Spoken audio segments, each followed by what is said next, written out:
വർഷം 1841 ജനുവരിയിലെ ഒരു തണുത്ത പ്രഭാതം. അമേരിക്കയിലെ ഏറ്റവും ആദരണീയനായ പ്രസിഡന്റുമാരിൽ ഒരാളായ എബ്രഹാം ലിങ്കൺ വിഷാദ രോഗത്തിന് അടിമയായി എന്ന് സ്വയം തിരിച്ചറിയുന്നു. തൻ്റെ സുഹൃത്തുക്കൾ അദ്ദേഹത്തെ വിശേഷിപ്പിച്ചത് തീർത്തും തകർന്നവനും ദുർബലനുമെന്നാണ്. ഒരുപക്ഷെ മറ്റു ചിലർ അദ്ദേഹത്തെ ഭ്രാന്തൻ എന്ന് പോലും വിളിച്ചിരുന്നു. അന്ന് അദ്ദേഹം വിഭജിക്കപ്പെട്ട ഒരു രാജ്യത്തിന്റെ മഹാനായ വിമോചകനോ വിജയിയായ നേതാവോ ആയിരുന്നില്ല. അദ്ദേഹം വെറും ഒരു മനുഷ്യനായിരുന്നു. വിഷാദരോഗം കീഴ്പ്പെടുത്തിയ ലിങ്കന്റെ കഥ ഒറ്റപ്പെട്ട സംഭവമല്ല. അജ്ഞാതരെയും സാധാരണക്കാരെയും മാത്രമല്ല, മഹാന്മാരെയും പ്രശസ്തരെയും ശക്തരെയും ബാധിക്കുന്ന ചരിത്രത്തിന്റെ നിഴലിൽ പതിയിരിക്കുന്ന വിഷാദം പലരുടെയും സഹയാത്രികനാണ്. സമയം, ഭൂമിശാസ്ത്രം, പദവി എന്നിവയെ മറികടക്കുന്ന ഒരു മാനസികാരോഗ്യ അവസ്ഥയാണ് വിഷാദം. ഏറ്റവും ശക്തമായ മനസ്സിനെ പോലും ശിഥിലമാക്കാൻ കഴിയുന്ന ഒരു വ്യാപകമായ ശക്തി എന്ന് വേണമെങ്കിൽ വിഷാദ രോഗത്തെ വിശേഷിപ്പിക്കാം. എന്നിട്ടും ആ രോഗത്തെ മനോരോഗം, അതായത് ഭ്രാന്ത് എന്ന് പോലും തെറ്റിദ്ധരിക്കാറുണ്ട്. വിഷാദ രോഗം എന്താണെന്ന് യഥാർത്ഥത്തിൽ മനസ്സിലാക്കാൻ നാം അതിൻ്റെ സ്വഭാവം, കാരണങ്ങൾ, ലക്ഷണങ്ങൾ, മാനസിക ആഘാതം എന്നിവ ആഴത്തിൽ മനസ്സിലാക്കേണ്ടതുണ്ട്. ഒരുപക്ഷെ നിങ്ങളറിയാതെ തന്നെ വിഷാദ രോഗിയായിട്ടുണ്ടാവാം. അത് തിരിച്ചറിയാൻ 8 സിംറ്റംസ് എന്തൊക്കെയാണെന്ന് നിങ്ങൾക്ക് ഈ വീഡിയോയിൽ മനസ്സിലാവും. എന്താണ് ഡിപ്രഷൻ? എങ്ങനെയാണ് ഒരാൾ ഡിപ്രസ്ഡ് ആവുന്നത്? ഡിപ്രസ്ഡ് ആണോ എന്ന് എങ്ങനെ മനസ്സിലാക്കാൻ സാധിക്കും? എന്താണ് ഡിപ്രഷന്റെ പരിഹാരം? നിങ്ങളിന്ന് കേൾക്കാൻ പോകുന്നത് വിഷാദ രോഗത്തിന്റെ വീർപ്പ് മുട്ടിക്കുന്ന കാലം പറഞ്ഞ കഥകളാണ്.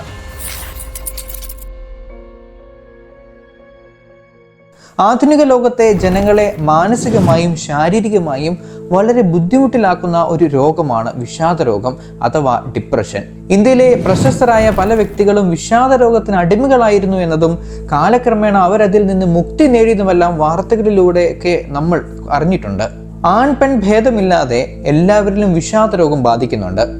ജീവിതത്തിൽ തിരക്കുകൾ കൂടി വരുന്ന ഈ കാലഘട്ടത്തിൽ വിഷാദ രോഗികളുടെ എണ്ണവും നാൾക്ക് നാൾ കൂടി വരികയാണ്. തനിക്ക് വിഷാദ രോഗം പിടിപ്പെട്ടിരിക്കുന്നു എന്ന് മനസ്സിലാക്കാൻ പ്രയാസപ്പെടുന്നത് കൊണ്ട് മറ്റു പല രോഗാവസ്ഥകളുമായി ആശുപത്രിയിൽ എത്തുന്നവരിൽ 10% ആൾക്കാരുടെയും യഥാർത്ഥ പ്രശ്നം വിഷാദ രോഗമാണെന്ന് പിന്നീട് തിരിച്ചറിയപ്പെടുന്നു. തീരെ ചെറിയ കുട്ടികൾ മുതൽ വൃദ്ധജനങ്ങളെ വരെ പിടിപ്പെടുകയും കൃത്യസമയത്ത് രോഗം തിരിച്ചറിഞ്ഞ് ചികിത്സിച്ചില്ലെങ്കിൽ മരണം വരെ സംഭവിക്കാവുന്ന രോഗാവസ്ഥയുമാണ് വിഷാദ രോഗം. 2030 ആകുമ്പോഴേക്കും ലോകത്തിലെ ഏറ്റവും വ്യാപകമായ അസുഖമായി വിഷാദ രോഗം മാറുമെന്നാണ് ആരോഗ്യ വിദഗ്ധരുടെ കണക്കുകൂട്ടൽ. മസ്തിഷ്കത്തിനും നാഡീവ്യൂഹത്തിനും ഉണ്ടാകുന്ന പ്രവർത്തന വ്യതിയാനമാണ് വിഷാദ രോഗത്തിന് കാരണം.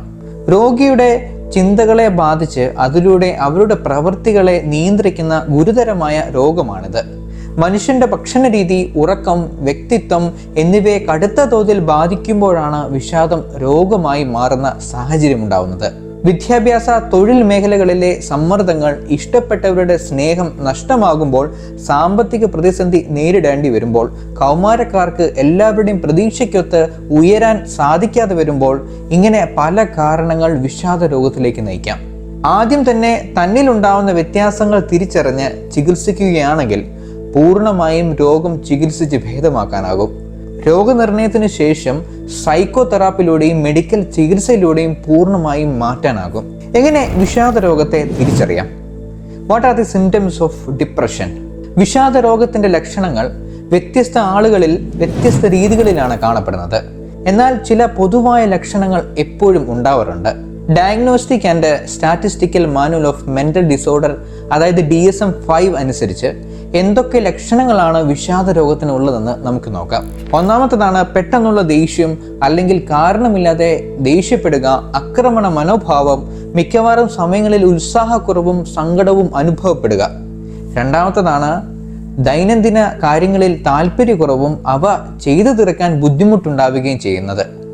മൂന്നാമത്തേതാണ് ആത്മാഭിമാനവും ആത്മവിശ്വാസവും നഷ്ടപ്പെടുക. നാലാമത്തേതാണ് കുറ്റബോധം അനുഭവപ്പെടുകയും പഴയകാല പരാജയങ്ങളുടെ പേരിൽ സ്വയം കുറ്റപ്പെടുത്തുകയും ചെയ്യുക. അഞ്ചാമത്തേതാണ് സ്വയം വേദനിപ്പിക്കുന്നതിനെക്കുറിച്ചോ ആത്മഹത്യയെക്കുറിച്ചോ അല്ലെങ്കിൽ മരണത്തെക്കുറിച്ചോ ചിന്തിച്ചു കൊണ്ടിരിക്കുക. ആറാമത്തേതാണ് ഭാവിയെക്കുറിച്ച് പ്രത്യാശയില്ലാതെ ഇരിക്കുക. ഏഴാമത്തേതാണ് ചെയ്യുന്ന കാര്യങ്ങളിൽ ഉന്മേഷക്കുറവും അതൃപ്തിയും അനുഭവപ്പെടുക.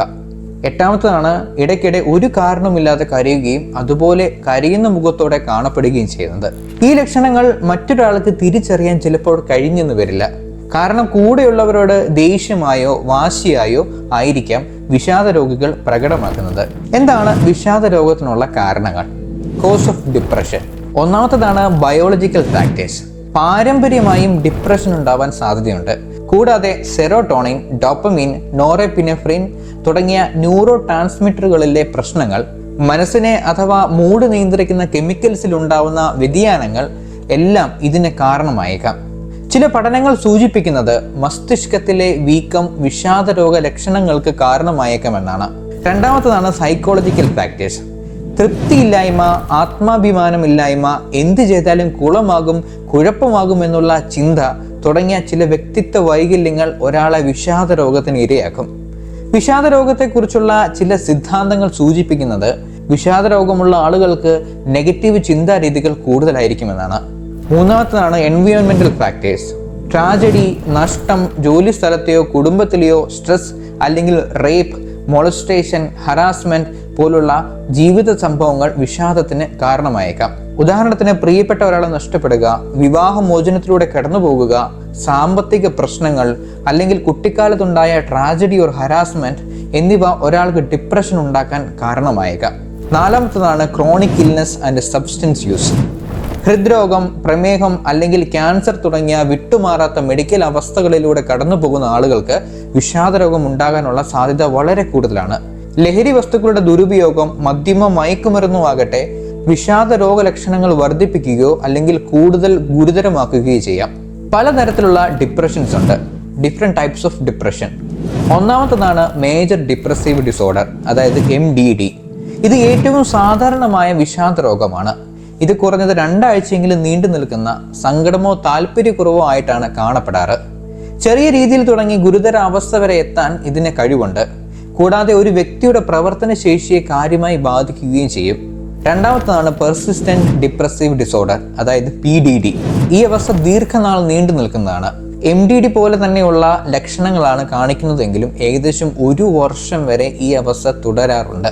മൂന്നാമത്തേതാണ് ബൈപോളാർ ഡിസോർഡർ. മാനിക് ഡിപ്രഷൻ എന്നും ഈ അവസ്ഥ വിളിക്കാറുണ്ട്. പല രീതിയിൽ ഇത് അനുഭവപ്പെടാറുണ്ട്. അതായത് ചിലപ്പോൾ നോർമലായും ചിലപ്പോൾ അബ്നോർമലായും കാണപ്പെടാൻ സാധ്യതയുണ്ട്. മാനിയ ആൻഡ് ഹൈപ്പോമാനിയ എന്നാണ് ഈ അവസ്ഥയുടെ പേരുകൾ. ഭയങ്കര ആവേശം കാണിക്കുന്ന ആളുകളും ഈ അവസ്ഥയുടെ അടിമകളാണ്. നാലാമത്തേത് സീസണൽ അഫക്റ്റീവ് ഡിസോർഡർ, അതായത് SAD.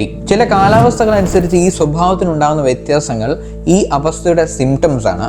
ചിലർക്ക് ചൂടായിരിക്കും ഇഷ്ടം, അപ്പോൾ മഴക്കാലം വന്നാൽ ഒരുപാട് ദേഷ്യം കാണിക്കുന്നതിന് സാധ്യതയുണ്ട്.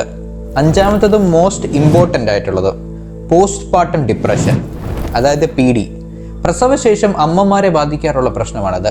പ്രസവശേഷം കുട്ടികളെ നോക്കാനോ അവരുടെ കരച്ചിൽ കേൾക്കാനോ ഇഷ്ടമില്ലാതെയാവുക, ദേഷ്യം വരിക, കൊല്ലാനോ ഉപദ്രവിക്കാനോ തോന്നുക തുടങ്ങിയതാണ് ഈ അവസ്ഥയുടെ ലക്ഷണങ്ങൾ. ആറാമത്തതാണ് സൈക്കോട്ടിക് ഡിപ്രഷൻ. ഡിപ്രഷന്റെ ഏറ്റവും ഗുരുതരമായ രൂപമാണിത്. ഒരു രീതിയിൽ പറഞ്ഞാൽ സൈക്കോപത്സ് സ്വയം വേദനിപ്പിക്കാനും മറ്റുള്ളവരെ ഉപദ്രവിക്കാനും ക്രൂരനാവാനും സാധ്യത വളരെയേറെയാണ്. അതായത് എക്സ്ട്രീം ലെവൽ വരെ അവർ പോകാൻ സാധ്യതയുണ്ട്. ഡിപ്രഷന്റെ മനഃശാസ്ത്രം എന്താണ്? ഡിപ്രഷൻ എന്താണെന്ന് മനസ്സിലാക്കാൻ ഒരാൾ അതിൻ്റെ മനഃശാസ്ത്രപരമായ അടിത്തട്ടിലേക്ക് ആഴ്ന്നിറങ്ങണം. ഡിപ്രഷൻ എന്നത് പലതരത്തിലുള്ള നമ്മുടെ ചിന്തകൾ, അനുഭവങ്ങൾ, വികാരങ്ങൾ എന്നിവ എങ്ങനെ പ്രോസസ്സ് ചെയ്യുന്നു എന്നതിൻ്റെ ഫലമാണ്.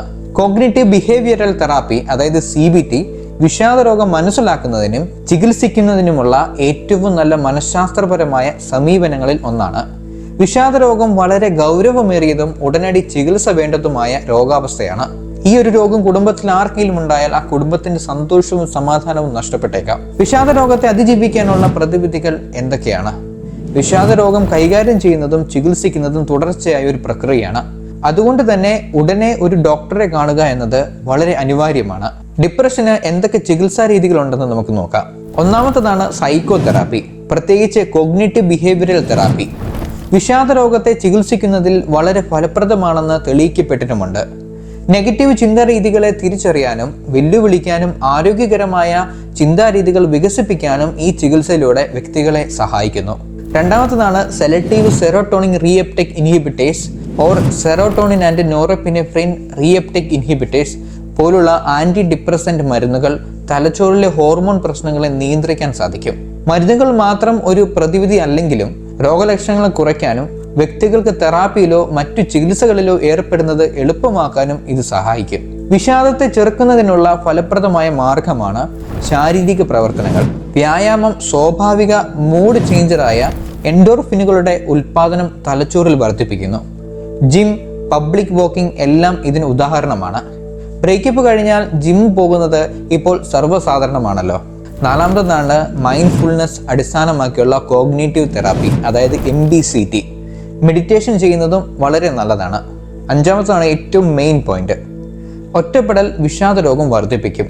സുഹൃത്തുക്കളിൽ നിന്നോ കുടുംബാംഗങ്ങളിൽ നിന്നോ പിന്തുണ തേടുന്നത് വളരെ നല്ലതായിരിക്കും. മനസ്സ് തുറന്ന് അവരോട് സംസാരിക്കുക, ഉള്ളിലെ ഭാരം ഇറക്കി വെക്കുക, ഇഷ്ടമുള്ള ആളുകളുടെ കൂടെ സമയം ചിലവഴിക്കുക തുടങ്ങിയത് വളരെ വളരെ ഉപകാരപ്രദമാണ്. ആറാമത്തേത് ഒമേഗ 3 ഫാറ്റി ആസിഡുകൾ, വിറ്റമിൻ D പോലുള്ള പോഷകങ്ങൾ അടങ്ങിയ ചില ഭക്ഷണങ്ങൾ മെച്ചപ്പെട്ട മാനസികാവസ്ഥയ്ക്കും മാനസികാരോഗ്യത്തിനും സഹായിക്കാറുണ്ട്. നല്ല ഡയറ്റ് നല്ല ആരോഗ്യം മനസ്സിനും ശരീരത്തിനും നൽകും.